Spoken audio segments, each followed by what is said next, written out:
आइए कुछ महत्वपूर्ण घटनाओं पर विशेष चर्चा करें। ट्रंप और मोदी की बातचीत हुई फोन पर। ट्रंप ने अचानक घोषणा की कि भारत पर टैरिफ जो 25% लगाया गया था उसको 18% कर दिया।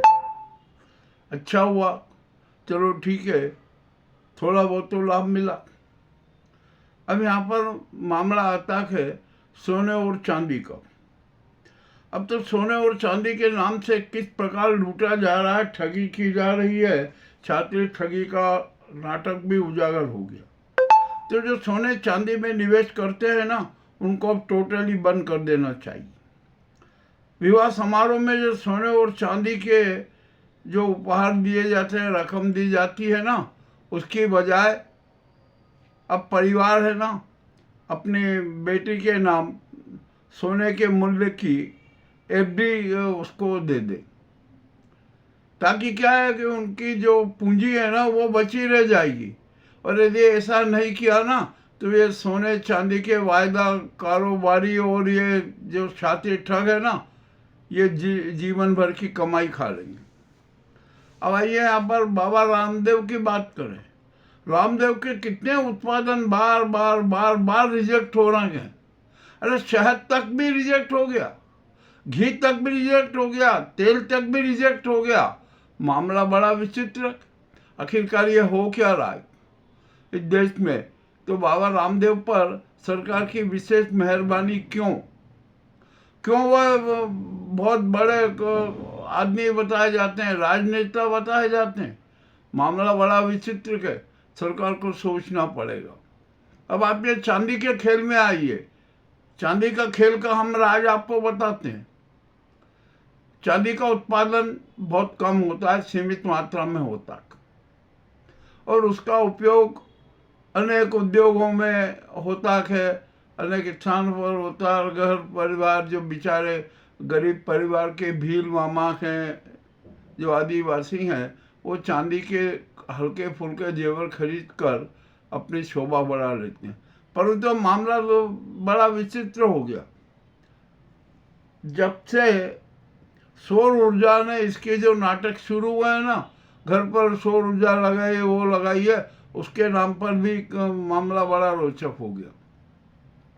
यदि आपने 1 लाख का सोलर प्लांट खरीदा तो उसमें चांदी की मात्रा मिलेगी सिर्फ 5,000 रुपये की, यानी 95,000 रुपया आपका गया पानी में। और किसके उसमें गया? सोलर प्लांट बेचने वाली कंपनियों के उसमें। तो अब आप ये मान लीजिए, अब तो सोलर प्लांट से भी हाथ जोड़ना पड़ेगा, क्योंकि उसमें भी छात्र ठगी की जा रही है। सब्सिडी का बहाना, ये बहाना, न जाने क्या क्या किया जा रहा है। ये बहुत बड़ा छात्र खेल हो रहा है देश की जनता के साथ। अब आइए हम यहाँ पे बात करते हैं संसद में जो हो रहा है ना, वो भी बड़ा विचित्र मामला। ये तो अब राष्ट्रपति को सोचना पड़ेगा कि क्या किया जाए। अब देखते हैं राष्ट्रपति क्या करती हैं, क्या नहीं करती हैं, ये तो वक्त बताएगा। मगर 147 करोड़ जनता राष्ट्रपति से भी नाराज है। चलिए अब ये भी बात छोड़ दीजिए। अब हम यहाँ पर आते हैं कि देश में लोग जो सरकार बता रहे कि अरे हमने 25 करोड़ लोगों को गरीबी से मुक्त कर दिया। अरे यार, क्यों झूठ बोलते हो इतना? जरा आंखों धरातल पर तो आकर देखो, कितने बुजुर्ग, कितने परिवार सब संतप्त हैं, आत्महत्याएं कर रहे हैं, कर्ज में दबे हुए हैं, लूट का शिकार हो रहे हैं। और आप कहते हो कि हमने 25 करोड़ गरीबों को गरीबी से सीमा से बाहर कर दिया। अरे सब नाटक बंद करो, झूठ मत बोलो। इतना झूठ बोलते हो, बोल चुके हो कि अब आप जो भी कुछ बोलोगे ना, आपको खुद को शर्म आने लगेगी, क्योंकि जो सच सामने आ रहा है ना, वो बड़ा विचित्र है। अब यहाँ पर प्रकृति भी अपना रौद्र रूप दिखा रही है। आज हिमाचल में जमीन फट गई, वो तो एक ड्राइवर की सूझबूझ से मामला बच गया, और नहीं तो अनेक परिवार फिर दुखी संतप्त हो जाते। अब यहाँ पर अभी जो हवाई जहाज़ों का है ना, बुरा काल चल रहा था। लंदन से बेंगलोर आने वाली एयर इंडिया की इंटरनेशनल फ्लाइट में भी बड़ा खेला हो गया। उसमें 280 लोग सवार थे। वो तो पायलट ने की सूझबूझ से उसने प्लेन को बेंगलोर में लैंड करा दिया और उसने अपनी लॉग बुक में लिखा कि प्लेन का जो फ्यूल स्विच है ना वो खराब हो गया था, और इसकी जबकि पहले ही जांच हो चुकी है 1 साल पहले कि नहीं जो भी एयर इंडिया के जो बोइंग है ना सब में फ्यूल स्विच अच्छा है। तो भैया ये फ्यूल स्विच कैसे खराब हो गया? तो क्या ऑडिट गलत था या ऑडिट गलत बनाया गया था? अब मामला बड़ा रोचक है। वो तो अच्छा हुआ कि प्लेन सेफ सुरक्षा के साथ बेंगलोर में खड़ा हो गया, नहीं तो 280 लोग फिर मर जाते जिस तरह से अहमदाबाद के प्लेन हादसे में मरे थे। अबे क्या हो रहा है इस देश में? कुछ समझ में ही नहीं आ रहा है कि किस तरह के नाटकबाजी होगी, क्या होगा। अब यहाँ पर महाराष्ट्र में बड़ी विचित्र राजनीति हो गई। सुनेत्री पवार को भी अब वो राजनीति समझ में आ गई, और जो फडणवीस और अमित शाह ने जो नाटक रचा था ना, अब वो भी समाप्त होने आ गया। एनसीपी का विलय होगा ये भी तय हो गया, मगर दूसरी तरफ अमित शाह अभी भी अजीत पवार एनसीपी को तोड़ने की फिराक में लगे हुए हैं, साजिश रच रहे हैं। एक तो सुनेत्री से वित्त विभाग छीन ही लिया, ये भी बड़ा अपने आप में, और फडणवीस को दे दिया। एक शातिर खेल हो रहा है, और ये सारा खेल अडानी के लिए हो रहा है। ये भी मैं बहुत स्पष्ट बात कह देता हूँ। चलिए ठीक है, जो भी होगा ना, अब क्या होगा। अब तो शरद पवार भी एक्टिव हो गए हैं फिर से, और उनकी बहू भी जो है वो भी उनसे अब मिलने जाने की और उनसे सलाह मशवरा कर रही है। हाँ, मगर शोकाकुल परिवार को मुख्यमंत्री पद की शपथ नहीं लेना थी, ये 100% सच है। महाराष्ट्र की जनता भी अब कह रही है कि अरे आपको परिवार की चिंता रखना चाहिए, पद की चिंता नहीं रखना चाहिए। अब जो भी हो रहा है ठीक है, होगा, अब क्या किया जाए। मामला तो बड़ा विचित्र होता जा रहा है। अब राष्ट्रपति जी से 147 करोड़ जनता अनुरोध कर रही है कि आप धर्मात्मक बनिए, मूक मदिर बत रहिए। आपसे जनता एक्शन चाहती है, कठोर कार्रवाई चाहती है, और वो कैसी कार्रवाई चाहती है ये भी आप सुन लीजिए। सर्वप्रथम देश में आपातकाल की घोषणा कीजिए। वर्तमान की जो सरकार है ना उसको भंग कीजिए, और राष्ट्र का संचालन सेना के सुपुर्द कीजिए। केयर टेकर पीएमबी की सेना के अफसर को बनाइए। वर्तमान सीजेआई को उनका न्यायिक एवं विधिक सलाहकार बनाइए। ये काम आपको जरूरी करना है। और ये चुनाव आयोग है ना, इसको तत्काल प्रभाव से भंग कीजिए। कोई चुनाव आयोग नहीं अभी। ये और पूर्व सीईओ ज्ञानेश कुमार और अब पूर्व हो गए, मेरे हिसाब से जुबान निकल गए कि पूर्व सीईओ। अब तो ये पूर्व सीईओ कब होंगे ये देखना क्या। पूर्व सीईओ राजीव कुमार को भी गिरफ्तार करना जरूरी है, और वर्तमान सीईओ ज्ञानेश कुमार की भी गिरफ्तारी बहुत जरूरी है। और इन दोनों सीईओ में इतनी औकात नहीं है कि वे कुछ निर्णय ले सके। अतः उनके जो सलाहकार हैं मोदी और अमित शाह और नाजी गैंग के लोग, उनको भी गिरफ्तार करना चाहिए। कठोर रिमांड लेना चाहिए, 3rd डिग्री का उपयोग करना चाहिए। प्रयोग कीजिए 3rd डिग्री का। इनको बना दीजिए हेलीकॉप्टर 20 घंटे के लिए। ये दर्द के मारे उसके मारे अपने सारे पाप स्वीकार कर लेंगे। जो भी होना है ये तो होना है। और राष्ट्रपति महोदया से जनता कह रही है कि इस नाजी गैंग के हाथों की कठपुतली मत बनिए। आप तो जनता के साथ खड़ी हो जाइए, दुर्गा और कालिका के रूप में आ जाइए। जनता आपका स्वागत करेगी, आपका सम्मान बचा रहेगा। और यदि नाजी गैंग के हाथों की कठपुतली बनी रही ना, तो आपका सम्मान भी खत्म हो जाएगा। चले, ये तो सारी जो बातें हो गई है ना, अब ये जो कड़वे कड़वे समाचार हमने आपके सामने प्रस्तुत किए, वो आपको कैसे लगे हमें अवश्य बताएं। अब हम यहाँ पर एक बड़ी विचित्र घोषणा कर रहे हैं। हमारे पश्चिम रेलवे के जनरल मैनेजर को हमने आमंत्रित किया कि उज्जैन और रतलाम के लिए हम उन्हें पश्चिम रेलवे की बहुत सारी बातें बताना चाहते हैं।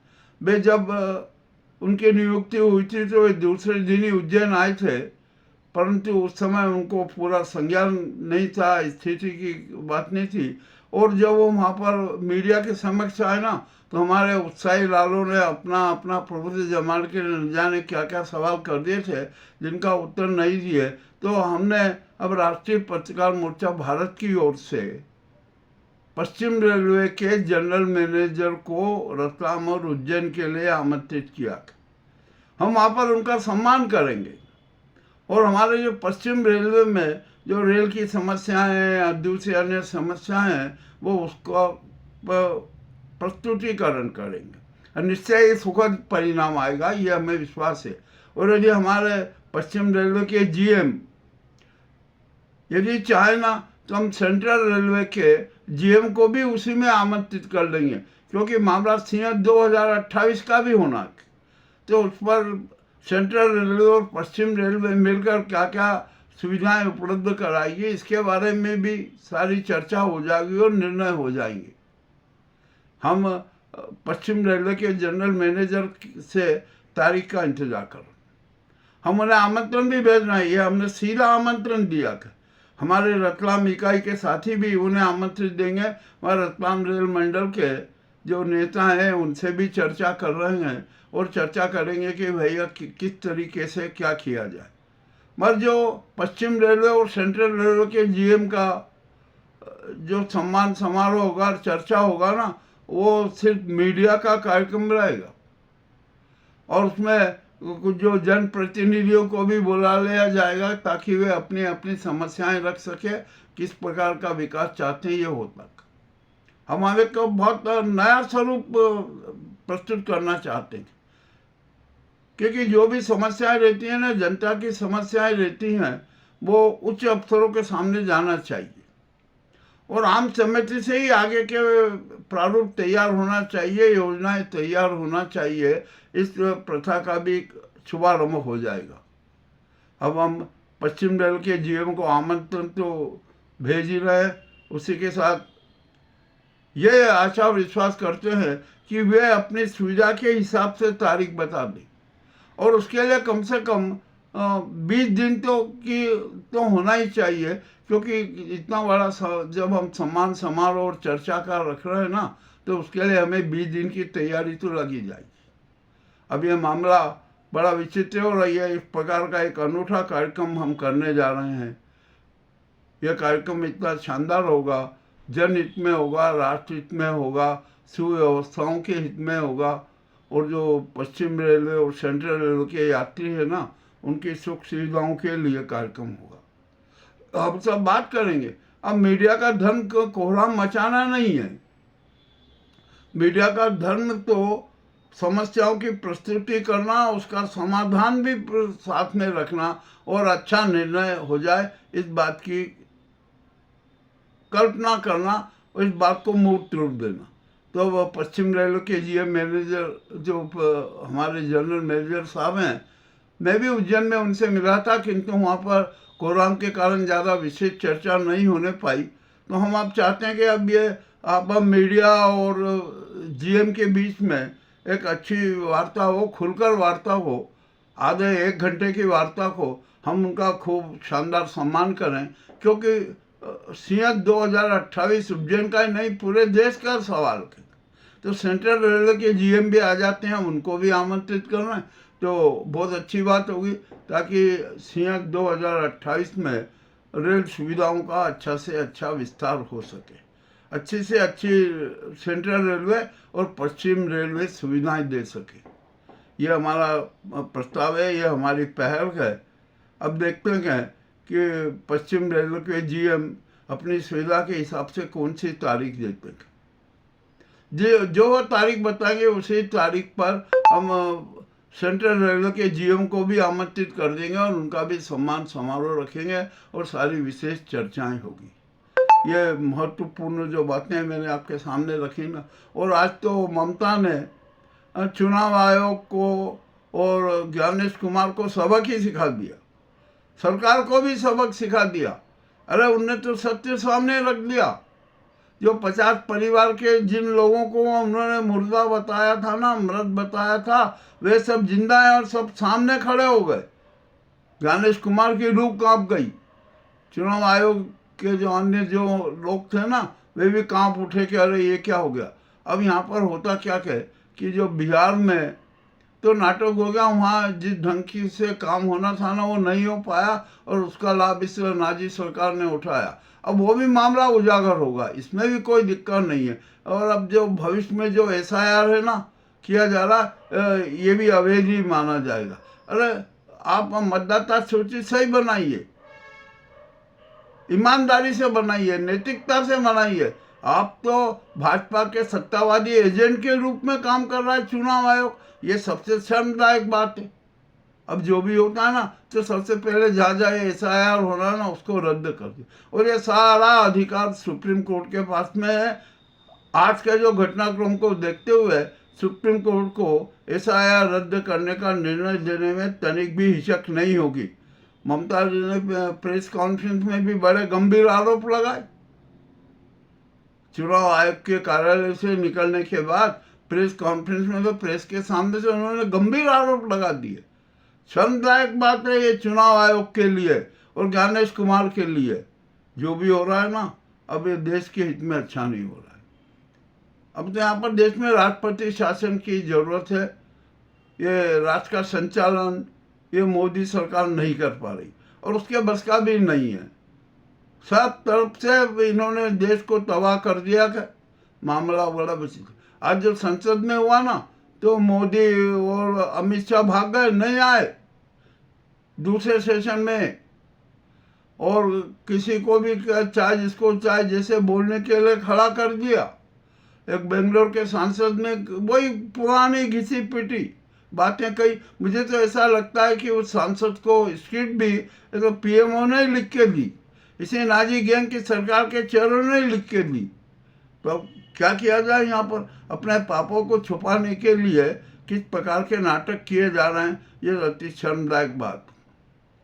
अब ट्रंप ने टैरिफ घटा दिया, कोई दिक्कत नहीं, घटा तो कोई नहीं। अब यहाँ पर ईरान और अमेरिका के बीच में बड़ी कसमकस चल रही है। समाचार आ रहे हैं कि जहाजी बेड़ा लिंकन को चारों तरफ से घेर लिया गया। अरे घेर लिया गया होगा, उसमें क्या दिक्कत? युद्ध में तो हारते जीतते। चलो मान लीजिए घेर लिया गया तो ईरान के 10 जिलों में क्यों नाटक हो गया, बमबारी हो गए, धमाके हो गए? कोई अमेरिका ने तो किए नहीं। आखिरकार इजराइल के नौसाद ने ही तो सारे नाटक किए होंगे ना, ये भी बात जरूर। अब यहाँ पर आइए हम रूस और यूक्रेन की बात करें। पुतिन ने यूक्रेन युद्ध बंद करने की बात, अब बातचीत में क्या हुई? मेरा ख्याल है कि यूक्रेन और उनके बीच में, जेलेंस्की के बीच में जो चर्चा हो गई